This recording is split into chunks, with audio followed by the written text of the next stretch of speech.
یہ تو تحریک لبیک کی مجلس شورا اور قیادت فیصلہ کرے گی کہ کس وقت اور کس کے ساتھ مذاکرات کر رہے ہیں۔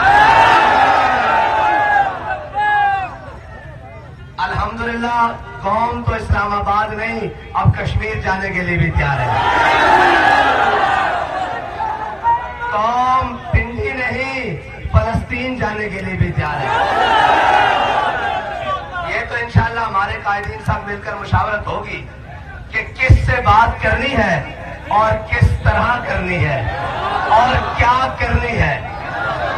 ٹھیک ہے، ہم تو یہ وہ لوگ ہوتے ہیں جو مذاکرات کا سوچ کے گھر سے نکلتے ہیں، ہم تو مذاکرات کا سوچ کر نہیں نکلتے۔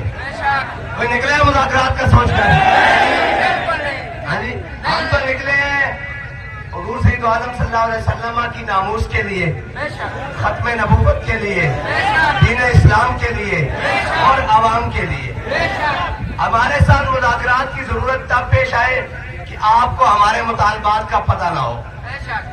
جو مطالبات ہیں انہیں مان لیں، وہ ساروں پر عمل درآمد کرے، پھر آگے مذاکرات کا بھی سوچا جاتا ہے انشاءاللہ۔ اور گجرا والے آلو لکھا سلام تو